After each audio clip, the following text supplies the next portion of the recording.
कहते हैं देने वाला देता है तो छप्पर फाड़ के देता है। भारत के साथ कुछ वही हो रहा है। 60 लाख टन लिथियम के बाद अब अकूत सोने का खजाना मिला है। 53 साल बाद भारत को एक बहुत बड़ी सफलता मिली है। जानेंगे 53 साल का इंतजार भारत को क्यों करना पड़ा। तो वहीं दूसरी तरफ 7 वित्त मंत्री बदले जा चुके हैं पड़ोसी पाकिस्तान में। उसके बाद भी हालात खराब हैं। 10 लाख वर्कर बड़े संकट में पहुंच चुके हैं। नौकरियां छीन चुकी हैं। 45% की तबाही अभी ही शुरू हो चुकी है। जानेंगे पाकिस्तान में क्या कुछ चल रहा है। आइए जानते हैं इन खबरों को विस्तार से। जहां एक तरफ भारत को छप्पर फाड़ के मिल रहा है तो वहीं पाकिस्तान से कपड़े फाड़ कर बुरे हालात पैदा किए जा रहे हैं। हालात ऐसे हैं कि 7 वित्त मंत्री बदल चुके हैं। हित में कुछ भी नहीं हुआ। ये जो दिमाग है ना, ये दिमाग एक कमरे की तरह होता है। उसमें आप गंदगी ठूसते हो या अच्छी चीजें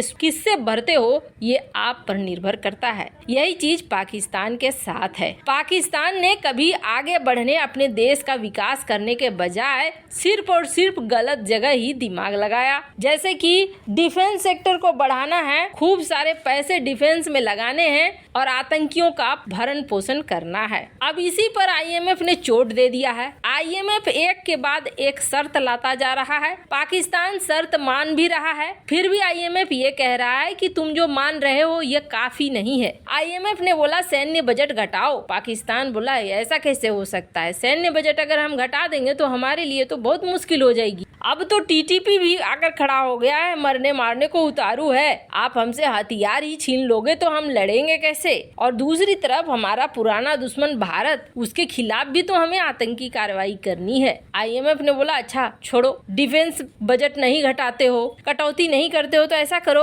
उससे बड़ा बम हाथ में ले लो, जीएसटी 25% कर दो। अभी 17-18% चल रहा है। अब जीएसटी 25% करने का क्या मतलब है? मतलब है आम जनता खुद ही भड़केगी। अब ऊपर से वैसे हालात जहां समझिए पाकिस्तान में एक तो चावल का उत्पादन बहुत अच्छा होता था, ये दुनिया भर को चावल बेचते भी थे। भारत के साथ बासमती चावल को लेकर कांटे की टक्कर भी थी, लेकिन बाढ़ आया और चावल के फसल बर्बाद हो गए। न सिर्फ चावल के फसल बर्बाद हुए, बल्कि बांग्लादेश की एक और इंडस्ट्री थी जिस इंडस्ट्री का नाम है टेक्सटाइल इंडस्ट्री, जूट का कारोबार, कपड़ों का कारोबार, यहाँ पर भी मार खानी पड़ गई पाकिस्तान को, क्योंकि 45% जो कपास यानी कि कॉटन के फसल थे वो बर्बाद हो गए बाढ़ में। अभी पाकिस्तान को भी खरीदना पड़ेगा बाहर से, और खरीदने के लिए पाकिस्तान के पास पैसे नहीं है। नौबत ऐसी आ गई है कि 10 लाख पाकिस्तानी वर्कर इस वक्त नौकरी खोने के लिए तैयार खड़े हैं। लोग तो पाकिस्तान से निकलकर भाग भी रहे हैं। एक क्रम में तो नाव भी पलट गई जिसमें कई पाकिस्तानी मारे गए हैं। 2018 से 7 वित्त मंत्री बदल दिया पाकिस्तान ने,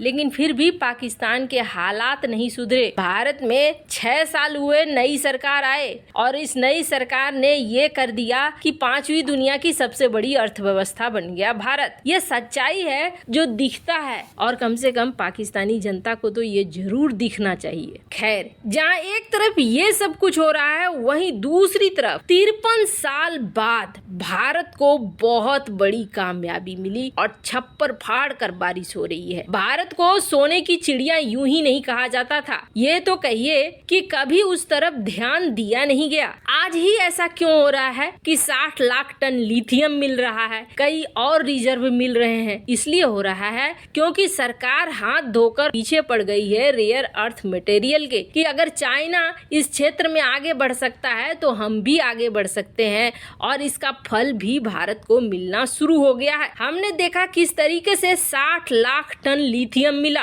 और इस लिथियम ने पूरी तरीके से हैरान कर दिया पश्चिमी दुनिया को। लिथियम मिलने मतलब है एनर्जी सेक्टर में भारत ने एक और बड़ा कदम रख दिया। वहीं आज से 53 साल पहले जियोलॉजिकल सर्वे डिपार्टमेंट को एक सूचना मिली, और ये सूचना मिली कि भारत के 3 ऐसे जगह हैं जहां पर सोने का अकूत भंडार है। कहा जाता है 53 साल पहले टीम पहुंची, सरकार सरकार के पास और सरकार को कहा यहाँ सोने का भंडार, आप हमें जो जरूरत की चीजें हैं, उपकरण हैं, वो सब खरीदने का और वहाँ उत्खनन करने का परमिशन दे दो। तब उस समय की सरकार ने कहा कि नहीं, अभी हम नहीं कर सकते हैं, या फिर चीजों को टाला। असर ये हुआ कि जियोलॉजिकल सर्वे डिपार्टमेंट ने भी फिर उधर देखना बंद कर दिया। पर पिछले 2 साल में जिस तरीके से भारत सरकार रेयर अर्थ मटेरियल के पीछे पड़ी है, उसे देखते हुए इस प्रोजेक्ट को एक बार फिर से शुरू कर दिया गया कि चलो ढूंढते हैं हमारे देश में कहाँ है, जिसकी वजह से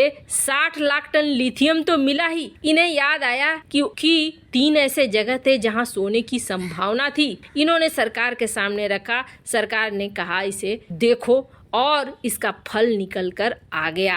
कहा जा रहा है कि उड़ीसा के 3 जिलों में, मयूरभंज, देवघर, ये 3 जिलों में बहुत बड़ी मात्रा में सोने का भंडार है। और ये सोने का भंडार पूरा का पूरा भारत के परिस्थितियों को बदल सकता है। अगर आप नहीं जानते तो जान ले, भारत दुनिया को सोना एक्सपोर्ट भी करता है और सोना खरीदता भी है।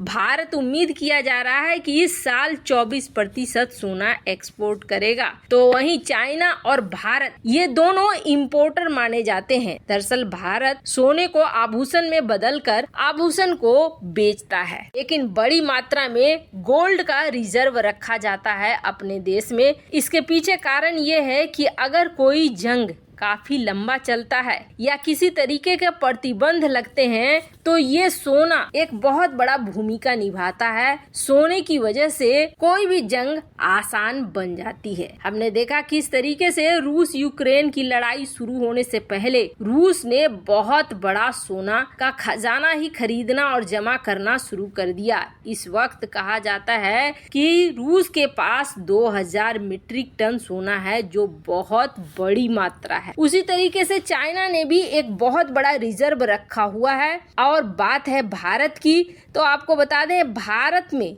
रिजर्व बैंक ने एक बार खुलासा किया था और कहा था कि आम भारतीयों के पास अगर निकाला जाएगा तो करीब 25,000 से लेकर 28,000 टन सोना मिलेगा। भारत में वैसे भी सोना को काफी सिक्योर माना जाता है और भारतीय घरों में सोने को गहने के रूप में इस्तेमाल भी किया जाता है, जमा भी रखा जाता है। पर ये जो खजाना मिला है उड़ीसा के क्षेत्रों में, ये भारत के लिए बहुत जरूरी है। हाल के दिनों में लगातार भारत पर ऐसा लग रहा है किस्मत, राजनीति, कूटनीति, हर चीज मेहरबान है और छप्पर फाड़ के जो कुछ भी मिल रहा है वो छप्पर फाड़ कर ही मिल रहा है। वैसे इन सब मामले में आपकी क्या राय है, कमेंट कर जरूर बताएं। जल्द मिलते हैं अगले वीडियो में नई खबर के साथ।